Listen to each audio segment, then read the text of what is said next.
السلام علیکم ورحمۃ اللہ وبرکاتہ۔ بسم اللہ الرحمن الرحیم۔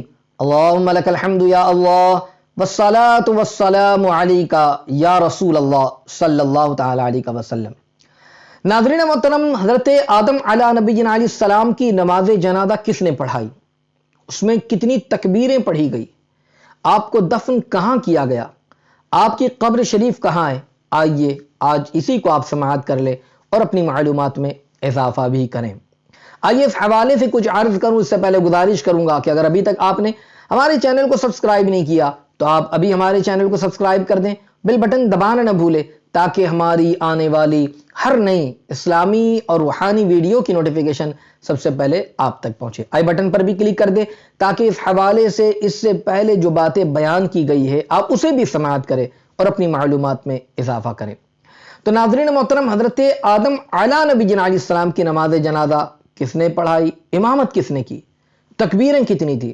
آپ کی قبر شریف مختلف اقوال ملتے ہیں آپ کی نماز جنازہ پڑھانے کے حوالے سے۔ ایک روایت آپ سماعت کریں جس کا مفہوم ہے حضرت عبداللہ ابن عباس رضی اللہ المولا تبارک و تعالیٰ اس روایت کو بیان کرتے ہیں کہ حضرت جبرائیل علیہ السلام نے آپ کی نماز جنازہ پڑھائی، جس میں 4 تکبیریں کہی گئی، اور آپ کی مزار شریف کے حوالے سے فرماتے ہیں کہ مسجد خیف میں آپ دفن کیے گئے، ان کے لیے لحد تیار کی گئی اور ان کی قبر کو چھپا کر رکھ دیا گیا۔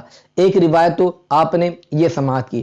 ایک اور روایت اس حوالے سے آپ سماعت کریں کہ طبقات میں حضرت ابن سعد رضی اللہ مولا تبارک و تعالی اس حوالے سے بیان کرتے ہیں کہ حضرت ابی ابن کعب بیان کرتے ہیں کہ جب حضرت آدم علیہ السلام کی آپ جان نکل گئی، آپ کی روح پرواز کر گئی، تو فرشتوں نے انہیں غسل دیا، خوشبو لگائی، کفن پہنایا اور قبر کھودی، لحد بنائی، اور ایک فرشتے نے بڑھ کر امامت کی، نماز جنازہ پڑھائی، باقی فرشتے مقتدی بنے، اور پھر اس کے بعد بنی آدم کی صف ان سب کے پیچھے تھی، یعنی فرشتوں کی پیچھے بنی آدم کی صف تھی۔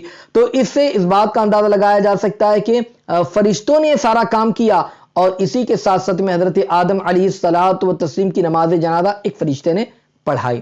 ایک روایت یہ بھی ملتی ہے کہ آپ کی نعش مبارک کو آپ کی اولاد میں 100-150 آدمی کعبے میں لائے، اور حضرت جبریل علیہ السلام کی امامت میں ملائکہ نے نماز ادا کی۔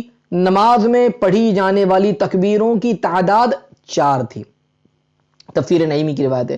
مگر ایک روایت یہ بھی ملتی ہے کہ آپ کی نماز جنازہ حضرت شیس علیہ السلام نے پڑھائی ہے۔ تو مختلف روایتیں ہیں حضرت شیس علیہ السلام کے متعلق بھی، حضرت جبریل علیہ السلام کے متعلق بھی، فرشتے کے متعلق بھی اس طریقے سے روایتیں ملتی ہے۔ تو یاد رکھ لیجئے حضرت آدم علیہ السلام کی نماز جنازہ کے حوالے سے جو معلومات تھی وہ آپ تک پہنچائی گئی ہے، اور آپ کی قبر شریف کو چھپا کر رکھ دیا گیا ہے۔ تو یاد رکھیں، دینی معلومات کو حاصل کرتے رہیں، سیکھتے رہیں، اور دوسروں کو بھی شیئر کرتے رہیں۔ اللہ مجھے آپ کو سب کو عمل کی توفیق عطا فرمائے، آمین۔ السلام علیکم ورحمۃ اللہ وبرکاتہ۔